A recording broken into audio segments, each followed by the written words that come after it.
Hello everyone, thanks for joining me. So I'm going to make a 3D interactive element for my winter shabby blues journal. So what I've done here is I've drawn a kind of a diagram with the measurements on if you want to screenshot it, okay, so that you've got all of the measurements. They are in inches. If you want to transfer to centimetres, you can do that really easily in Google on a converter. So I'll just leave that there for a moment to give you a chance to screenshot it. I'll also write the measurements in the description box below so that you've got 2 points of reference. Okay, so I'm starting off with one of my collage sheets. This is from the Shabby Winter Blues kit, and I'll quickly show you my template. So what we're going to have now, this is not complete, this is just a template. I made it on the back of a scrap envelope, but just to show you what it does, it's going to slide up like so, and we're going to have a decorative element on here, and it's also I'm also going to do it so that there's a pocket at the back as well. Okay, so this is my template, so we're going to make the real thing. Hopefully. So I've trimmed the small white borders off, and I'm going to cut this to 4 inches by 6 inches. Okay, so select a part you want. When it's a collage sheet, it doesn't really matter. So 4 by 6. Okay, save that, because that ends up, you know, you can make a nice little something with that. So that's the main component. Just checking I've cut it to the right size, and I have. Yep. And then with your offcut, you want to cut yourself a tag. So the tag wants to be, let me check my measurements, 7 by 3. So we'll cut it to 3. I quite like that bird, so I'll just turn it that way, and I'll cut it to 3 first, and then 7 on the length.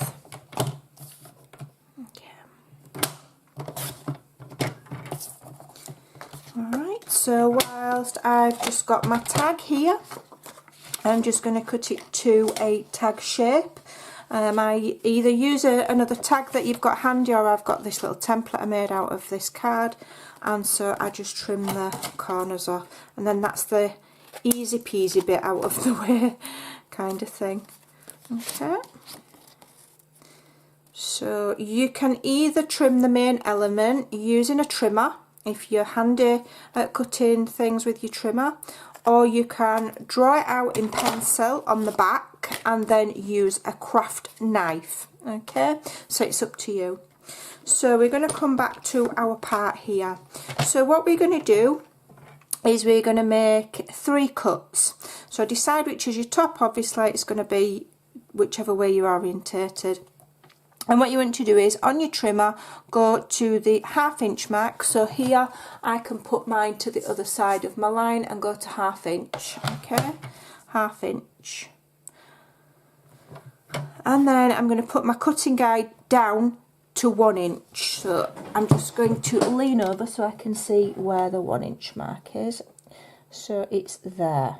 Okay, because I've got measurements down the side there. Like I say, if you don't have a trimmer that's like this, you can draw it out in pencil, either on the back and do your cutting, or on the front so you can visually comprehend what you're doing and then rub it out. Okay, and we're going to cut down to 5 1/2.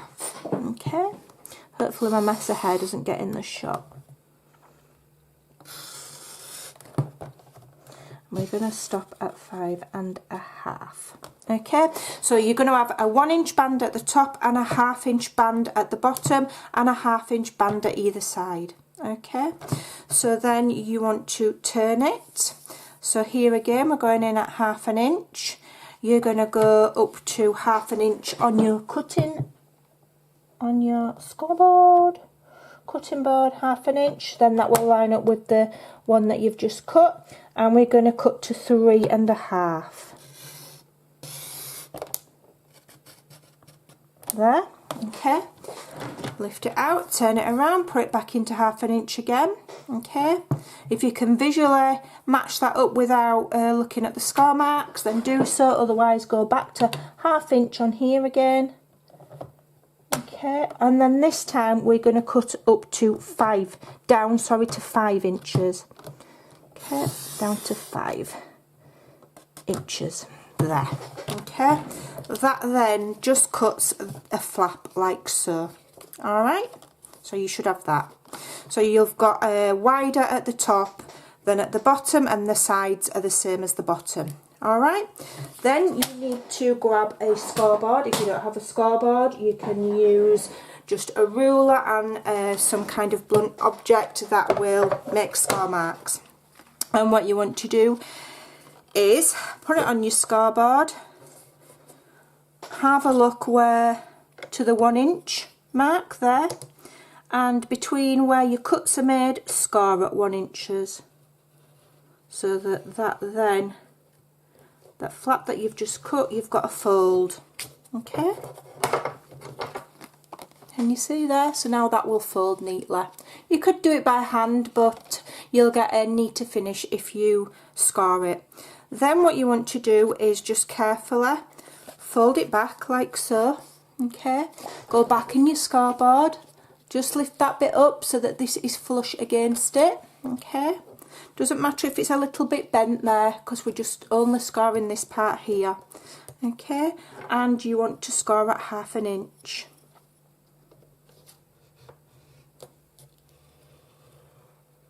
Okay, then if you just fold that under, tuck it under, put it back in, lift that up and score at 2 inches. Okay, so you've got a 2 inch score mark and a 1/2 inch score mark. So this 2 inch fold in and then fold the 1/2 inch out. Okay, so then you have that. Okay, yeah.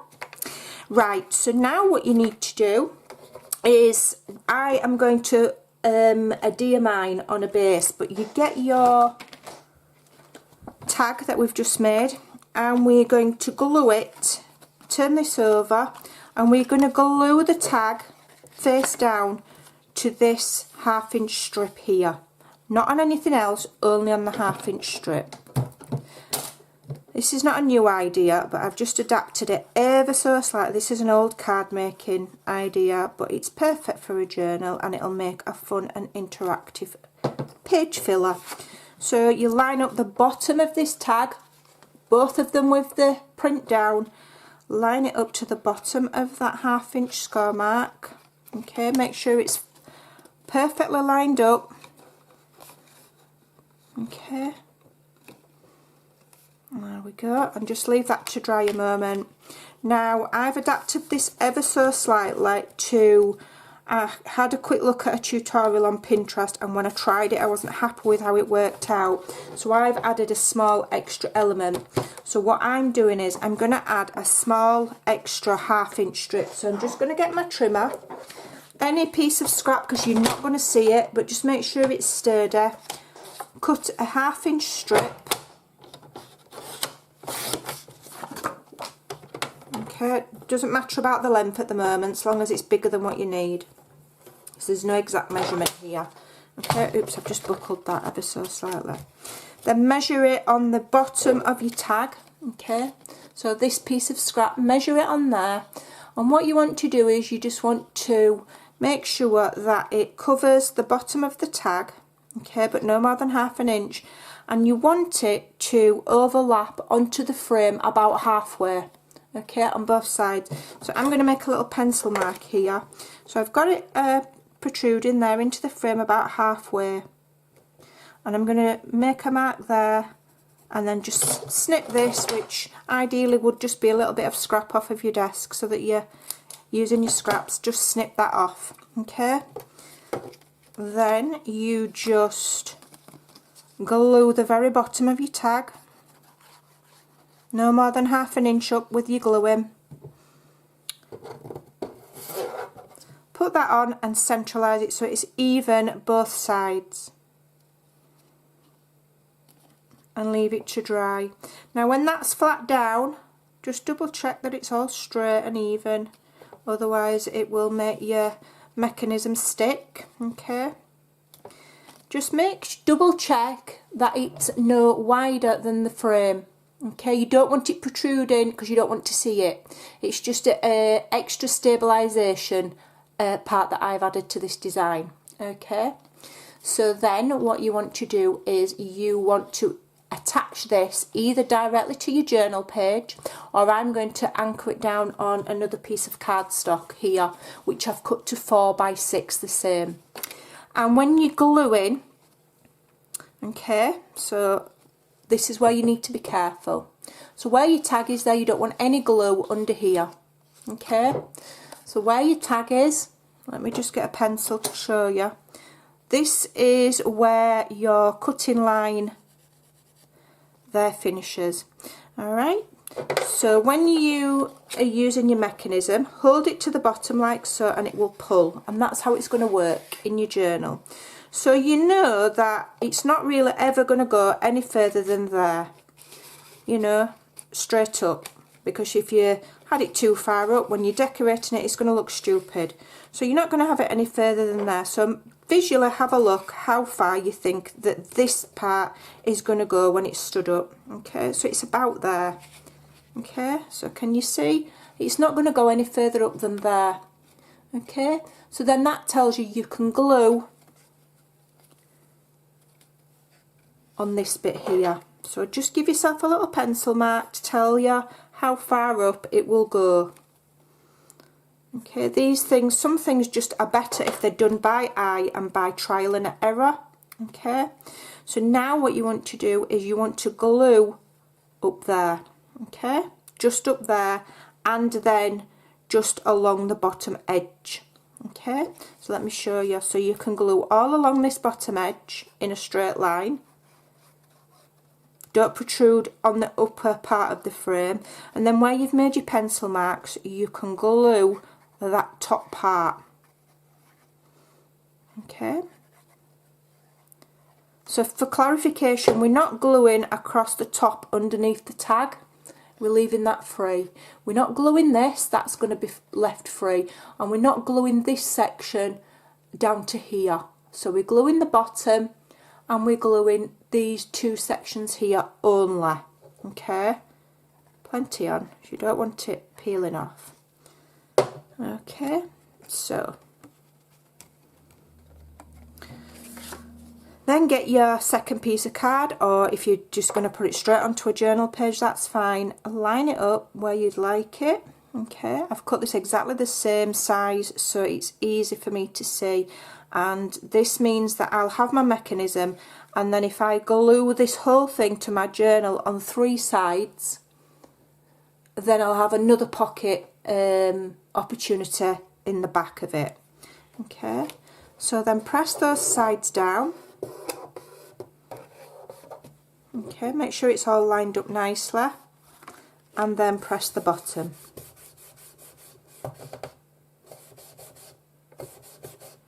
And there you have your mechanism. Okay, so it will fold down, it will fold flat. Okay, I'm just going to hold it there with my fingers because it's not glued in my book yet. When it's glued in your book, it'll be more stable. So that will slide up and down. So then we can put a hole in the top of that tag, or a tab or something to indicate that it pulls. And on this part here, not on this part, on this part, you can decorate. Okay, so I'm going to do it while it's flat. So bear in mind, you can only glue between those 2 bottom score lines. So for example, I've got this lovely picture frame here that I've fussy cut from the kit. So I'm going to decorate mine very simply, and then I'll probably add to it before it goes in my journal. I just wanted to show you where it goes. So I'm just going to visualize, because again, it will depend on what you're going to add to yours. But I've chosen this because it fits nicely within that kind of a rectangular shape. So again, you've got to look by eye. You don't want it glued right on that fold there, okay, and your fold is there. So I'm going to just tell myself that I can glue from there. Okay, turn it around, and it's always better to underglue than overglue. You can always add more. Okay, so if you feel like you want to glue a bit further up, you can always go back in and add some more. Okay, and then again, let me just remind you, only glue between this score mark and this score mark. Don't glue it on there or too close to that score line, and certainly don't put any glue over the other score line above. Centralise your image. Okay, that's about where I want mine. You can ink things and do whatever you need to do as you go, but if you just have a go at this mechanism on a piece of scrap first. That's why I did mine on this scrap envelope. You can see my measurements as I'm working out how to adjust it to make it better. Okay, give that a press, and then you can continue to decorate between those two score lines if you want. You can decorate on this top 1 inch bit if you want. Once it's glued in your journal, you can add lace to the sides or whatever you want. But there you have a 3D pop-up mechanism. You can also obviously adapt this for card making. It's awesome, and also obviously you could do it that way, you know, have it that way. You can make this bit smaller. So let me grab my journal and let me find a page for it.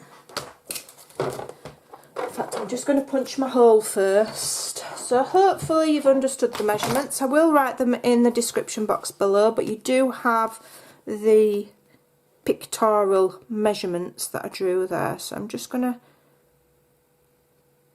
punch my hole, and then let's have a look where I'm going to put it. I think I've already got some 3D element, you know, some interactive elements in the first 2 signatures, so I think I want this in my third. Yeah, I wanted it here, so I'm going to put it on this patterned paper here. This has been printed out in 120 GSM, so it's plenty strong enough. I wouldn't add an interactive element like this onto a thin coffee dyed. Put it onto one of your thicker pages. Okay, so I can now glue that on 3 sides, and then I can add another tag in the back as well. So obviously that tag there is glued in, so it won't come out, it's just a pulling mechanism. But once this is glued down, then I'll have another pocket in the back. When you're placing it in your journal, keep it quite central and, you know, fairly low down, because you've got you don't want that tag protruding past your page. Okay, and that is a lovely, quick and easy way to just totally decorate a page all in one go with a lovely 3D interactive element. And under there, of course, is secret journaling. Okay, so you can put some secret message in there if you so want. So then from there you'd carry on decorating it. I may well add some lace to the side, like I say, or a little cluster, or I don't know, but there you go. Just wanted to share that idea with you. I hope you'll try it. I hope that it inspires you to add some 3D interactive elements to your journals. Thanks for watching. Take care. Bye for now.